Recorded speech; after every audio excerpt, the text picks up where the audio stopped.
السلام علیکم، زه عینت الله او تاسو ګورئ مای ډریل افغان یوټیوب چینل. دوستانو زمون کار همدا دی چې تاسو محترم لیدونکو ته معلوماتي ویډیوګانې تیارې او تاسو خدمت ته وړاندې کړو.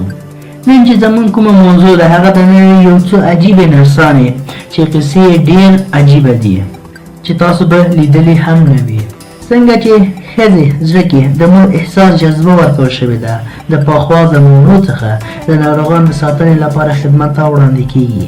1892 کال کې په نړۍ کې اول ځل نرسانو ته انسټیټیوټ جوړ شو او د نرسانو تمرینات شروع کړل او بیا مناسبه تنخواه او د ناروغانو ته خدمت لپاره شفاخانو ته ولېږل. دا سلسله همداسې روانه وه. په وخت تېرېدو سره خلکو د نرسانو پوهنځی خپلول یې شروع کړل. هر هېواد خلک نرسانو ته یې په ډېر عزت سترګه کتل. یو څو هېوادونو کې نرسانو ته د خویندې نوم هم ویل کېدو. یو څو نرسانو خپل ښه او بد عملونو له لاسه په نړۍ کې ډېر شهرت یې پیدا کړو. هغه نرسانې څوک دي او هغوی کومې کارنامې ترسره کړې؟ پوهېدلو لپاره زموږ ویډیو تر اخره وګورئ. اوله شمېره جیولي کینګ. د انسانیت خدمت کول ډېر لوی کار دی او بېشکه ټولې نرسانې دا کار ترسره کوي. د امریکا اوسېدونکي جیولي کینګ په نامه دغه نرسه داسې عمل ترسره کړو نه تنها ټولې نرسانې بلکې انسانیت هم وشرمېدو. دا د امریکا یو لیونتوبخانې کې یې کار کولو چېرته چې ډېر لیونیان یې د جنسي شهوت ښکارې کړل. دې څو ځلې دا کار ترسره کړو.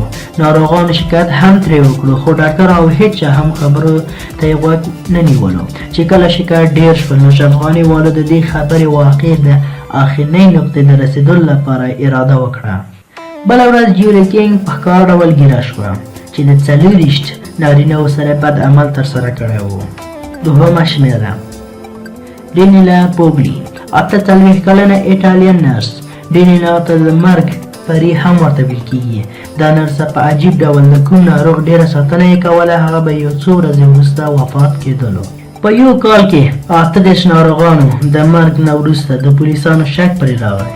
په ډېره لوړه سطحه پلټنې وشوې. پلټنو څخه وروسته معلوم شو چې د 38 ناروغانو مرګ د زهري پیچکارۍ له لاسه شوی دی. دا ټول ناروغان د ډینیلا چې وژلي وو د زهري پیچکارۍ په ورکولو او د مرګ څخه وروسته د ناروغ سره عکس اخیسته او د خوشحالۍ احساس یې کوو. درېیمه شمېره حداسه پیري. د فلپاین اوسېدونکي حداسه پیري ته ښه نصیب ترینه نرسه ښځه ورته ووایو نو غلط به نه وي.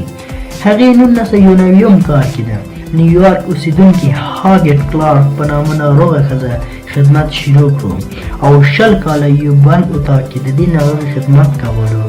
دا ناروغه کلارک شمار د نیویارک لوی مالدارانو له جملې څخه ده. هغه د مرګ نه مخکې خپل ټول میراث د حداسه پیري نرسې د خدمت نه ډېره حیرانه وه. ټول میراث یې په نوم کړلو. د فلپاین غریب ترینه کورنۍ کې پیدا او اوس د ټولې نړۍ مالدار ترینه نرسه ده. څلورمه شمېره فلورنس ریګني. خوشحاله او با اخلاقه نرسه. فلورنس ریګني د نړۍ ډېر عمر ترینه نرسه ده. د دې عمر 90 کاله دی او دې نرسه خپل د عمر 18 کاله د انسانیت خدمت کړی دی. د فلورنس 20 کلنۍ کې نرسې دنده شروع کړه او په وخت تېرېدو سره دنده څخه تقاعد شوه.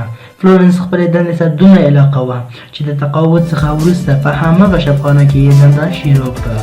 څه وخت مخکې د فلورنس د خدمت په مقابل کې د احترام لپاره په شفاخانه کې سالګیره تیاری نیولی و. د دې لیدلو نه وروسته د خوشحالۍ نه والوته. فلورنس وایي چې د غمګین انسانیت خدمت کول ماته آرامښت راکوي چې د مرګه پورې دا خدمت ترسره کوم.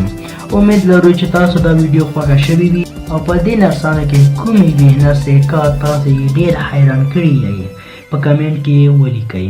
تر بلې ویډیو پورې خپل او د خپل خوږو دوستانو خیال ساتئ. د الله په امان.